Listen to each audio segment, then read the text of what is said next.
शांति। आज 28 नवंबर 2021 है और आज के बाबा के अव्यक्त रूप से चले हुए मधुर महावाक्यों को स्पष्ट करेंगी आदरणीय आशा दीदी। ओम शांति दीदी। ओम शांति। आज की रिवाइज कोर्स की डेट है 15 नवंबर 1989 और मुरली की हेडलाइन है स्वमान से ही सम्मान की प्राप्ति। आज बाप दादा चारों ओर के स्वमानधारी बच्चों को देख रहे हैं। स्वमानधारी बच्चों का ही सारा कल्प सम्मान होता है। एक जन्म स्वमानधारी, सारा कल्प सम्मानधारी। तो बाबा ने बताया किस प्रकार से कहाँ कहाँ सम्मान होता है। ये बाबा बता रहे हैं हमको स्वमान में रहने की महिमा। अगर हम संगम युग पर स्वमान में रहते हैं तो सारा कल्प हमको सम्मान मिलता है। और वो स्वमान क्या है वो बाबा ने आगे चल कर के मुरली में बताए हैं। लेकिन हमको संगम पर स्वमान में रहना है। स्वमान इज सेल्फ रिस्पेक्ट। तो बाबा ने कहा कि अपने राज्य में भी राज्य अधिकारी बनने के कारण प्रजा द्वारा सम्मान प्राप्त होता है और आधा कल्प भक्तों द्वारा सम्मान प्राप्त करते हो। अब अपने लास्ट जन्म में भी भक्तों द्वारा देवात्मा व शक्ति रूप का सम्मान देख रहे हो और सुन रहे हो। फिर बाबा ने कहा इतना श्रेष्ठ भाग्य कैसे प्राप्त किया। मुख्य सिर्फ एक बात के त्याग का ये भाग्य है। कौन सा त्याग किया? देह अभिमान का त्याग किया, क्योंकि देह अभिमान के त्याग बिना स्वमान में स्थित हो ही नहीं सकते। इस त्याग के रिटर्न में भाग्य विधाता भगवान ने ये भाग्य का वरदान दिया। इसमें दो बातें हैं। पहली बात कही बाबा ने पूरा कल्प, और उसमें बाबा ने लेटेस्ट उस समय जो चल रहे हैं शक्तियों की पूजा। तो बाबा ने कहा भक्ति में तुम्हारी इस समय वर्तमान समय की शक्तियों की जो पूजा हो रही है वो तुम्हारे उस स्वमान की ही प्रत्यक्षता है, स्वमान का ही देन है जो आज तुम पूजे जा रहे हो। और दूसरा फिर बाबा ने कहा, दूसरी पॉइंट ये थी, फिर बाबा ने कहा जो त्याग का भाग्य है, ये तुमको स्वमान क्यों मिला, ये स्वमान तुमको क्यों मिला, तुमको ये ये इसलिए मिला सम्मान तुमको क्योंकि तुमने वर्तमान समय पुरुषार्थ करके देह अभिमान का त्याग किया है, देह भान का त्याग किया है और तुम अपने ओरिजिनल आत्म स्थिति में स्थित हुए हो, ओरिजिनल स्वरूप में रहे हो। इस कारण से तुमको सम्मान है। और दूसरी बात बाबा ने कही स्वयं बाप ने आप बच्चों को स्वमान दिया है। बाप ने बच्चों को चरणों के दास व दासी से अपने सिर का ताज बना दिया। कितना बड़ा स्वमान दिया है। फिर बाबा ने कहा कि स्वमान चरणों के दाम ने तो भक्ति में यही कहा था, हे भगवान हमको चरणों के दास बना लो, अपनी मंदिर की धूल बना लो, अपनी बगीचे का फूल बना लो, हम ये कहते थे। उन्होंने क्या किया? बाबा ने सिर का ताज बना दिया। बाबा ने कहा कि स्वमान और सम्मान दोनों का आपस में संबंध है। स्वमानधारी अपने प्राप्त हुए स्वमान में रहते हुए स्वमान के सम्मान में भी रहता और दूसरों को भी सम्मान से देखता, बोलता व संपर्क में आता है। जो सम्मान वाला होगा उसको तो अपनी सेल्फ रिस्पेक्ट है, तो वो सम्मान पाने का भूखा नहीं है। वो औरों को सम्मान खूब दिल से देता है। जब दिल से देता है तो उसको आप ये मिलता है। स्व सम्मान का अर्थ ही है स्व को सम्मान देना। तो बाबा ने कहा जैसे बाप विश्व की सर्वात्माओं द्वारा सम्मान प्राप्त करने वाले हैं, हर एक सम्मान देते, लेकिन जितना ही बाप को सम्मान मिलता है उतना ही सब बच्चों को सम्मान देते हैं। जो देता नहीं है तो देवता बनता नहीं। बाबा इसमें हम बच्चों को लॉ समझा रहे हैं कि बच्चे तुमने सम्मान देना है। जो सम्मान देता है तो वही देवता बन सकता है। देने वाले को देवता कहा जाता है, लेने वाले को तो देवता नहीं कहा जाता। एक जन्म ब्राह्मण बनते हो लेकिन अनेक जन्म देवता रूप में राज्य करते व पूज्य बनते हो।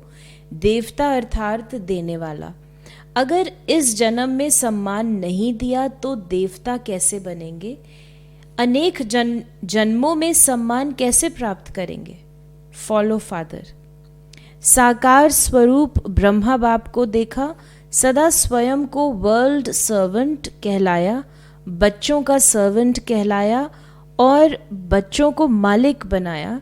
सदा मालिकम सलाम किया, सदा छोटे बच्चों को भी सम्मान का स्नेह दिया। ये बाबा बच्चों के लिए, हम बच्चों के लिए कह रहे हैं कि देखो तुम बच्चों को, बाबा हमेशा कहता है तुम मालिक हो, तुम मालिक हो, स्वर्ग के तुम मालिक हो। बाबा ने अपने आप को कभी नहीं, तो बच्चों को नमस्ते करते हैं, मालिक हो और नमस्ते करते हैं।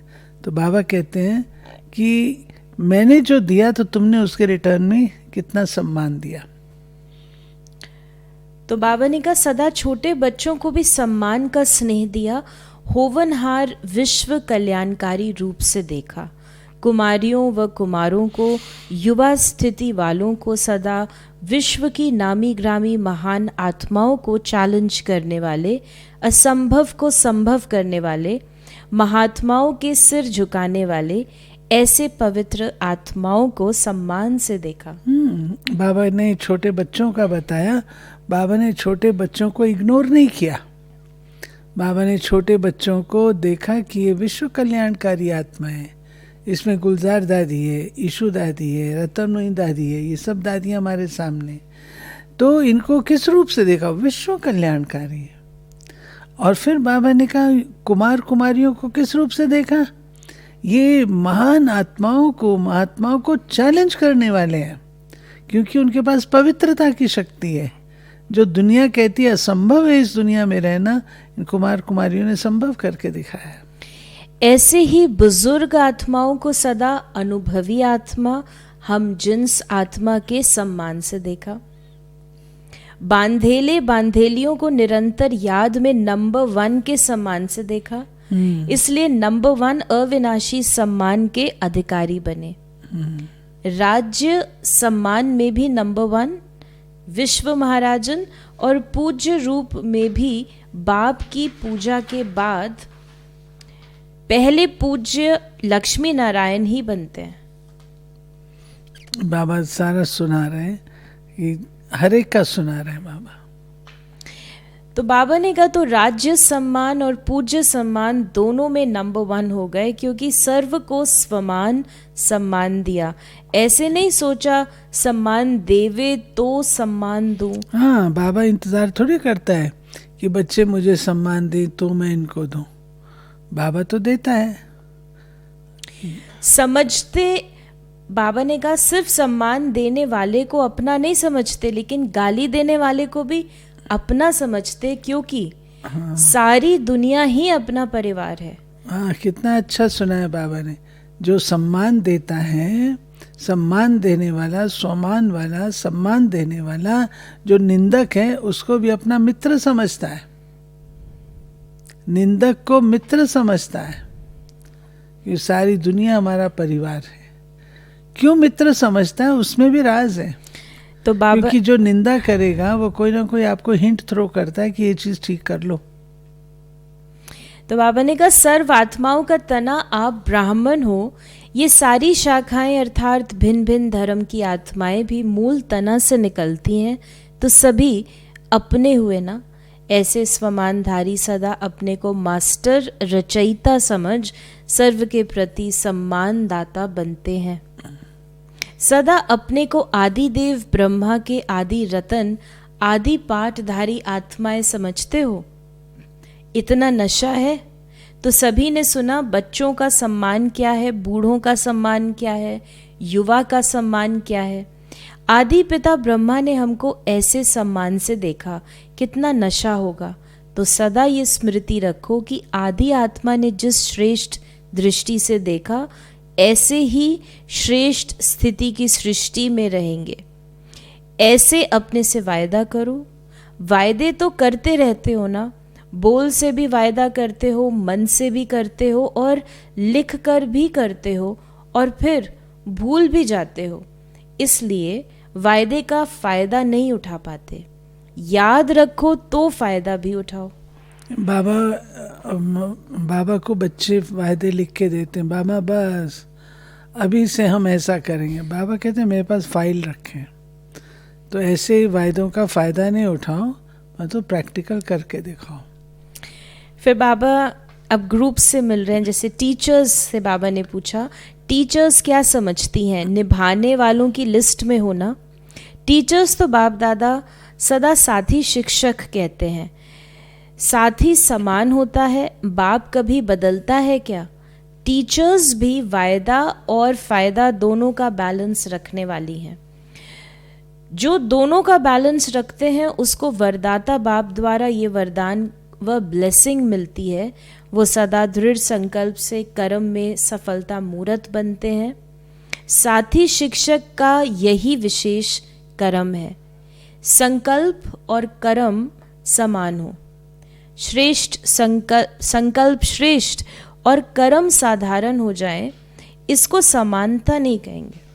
तो सदा टीचर्स अपने को साथी सोचना और करना, तो सदा टीचर्स अपने को साथी शिक्षक अर्थात शिक्षक बाप समान समझ इस स्मृति में समर्थ बन चलो।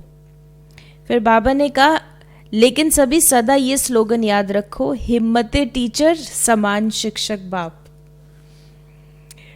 फिर बाबा ने कहा कि ये कभी नहीं भूलना, तो स्वतः ही समान बनने वाला लक्ष्य बाप दादा आपके सामने रहेगा, अर्थात साथ रहेगा। फिर बाबा ग्रुप्स, अन्य ग्रुप से भी मिले। हम कुछ पढ़ते हैं। जैसे बाबा बिहार ग्रुप से मिले तो बाबा ने कहा कि सभी अपने को स्वराज्य अधिकारी समझते हो। स्वराज अर्थात जब चाहो जैसे चाहो वैसे कर्मेंद्रियों द्वारा कर्म करा सको। कर्मेंद्रिय जीत अर्थात स्वराज अधिकारी। मन, बुद्धि, संस्कार आत्मा की शक्तियां हैं। आत्मा इन तीनों की मालिक है। यदि कभी संस्कार अपनी तरफ खींच ले तो मालिक कहेंगे। तो स्वराज सत्ता अर्थात कर्मेंद्रिय जीत। जो कर्मेंद्रिय जीत है वही विश्व की राज्य सत्ता प्राप्त कर सकता है। स्वराज अधिकारी की स्थिति सदा मास्टर सर्वशक्तिवान है, कोई भी शक्ति की कमी नहीं। कर्मेंद्रिय जीत राज्य अधिकारी के अंतर्गत बताया। स्वराज अधिकारी माना कर्मेंद्रिय जीत। तो बाबा ने कहा कि बेपरवाह बादशाह के लिए बाबा ने कहा कि थोड़ी थोड़ी शरीर की संबंध की परवाह रहती है, पांडवों को कमाने की परवाह रहती है, परिवार को चलाने की परवाह रहती है, या बेपरवाह रहते हैं। चलाने वाला चला रहा है, कराने वाला करा रहा है। ऐसे निमित्त बनकर करने वाले बेपरवाह बादशाह होते हैं।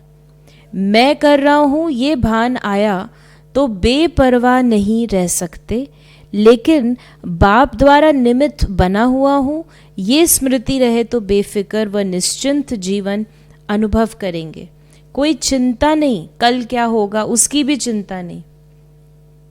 कभी ये थोड़ी सी चिंता रहती है कि कल क्या होगा, कैसे होगा, पता नहीं विनाश कब होगा, क्या होगा, बच्चों का क्या होगा, पोतरे धोत्रों का क्या होगा, ये चिंता रहती है। बेपरवाह बादशाह को सदा ही ये निश्चय रहता है कि जो हो रहा है वो अच्छा, और जो होने वाला है वो और भी बहुत अच्छा होगा, क्योंकि कराने वाला अच्छे ते अच्छा है। इसको कहा जाता है निश्चय बुद्धि विजयी। फिर बाबा ने हमें बताया कि वरदान जो बाबा ने कहा याद रखने को, स्वराज हमारा जन्मसिद्ध अधिकार है। फिर बाबा ने दूसरे ग्रुप से मिलते हुए कहा कि अपने को रूहानी दृष्टि से सृष्टि को बदलने वाला अनुभव करते हो। रूहानी दृष्टि से सृष्टि बदल गई ना, अभी आपके लिए बाप संसार है तो सृष्टि बदल गई। आज और बाबा ने एक और बहुत सुंदर हमें जो बात याद दिलाई है कि कभी भी अपने ऊपर बोझ नहीं रखना, जीवन में क्या चाहिए, हंसना, गाना और उड़ना। आज का वरदान है, संग दोष से दूर रह सदा बाप की समीपता का भाग्य प्राप्त करने वाले पास विद ऑनर भव। यदि बाप के समीप रहना पसंद है तो कभी कोई भी संग दोष से दूर रहना।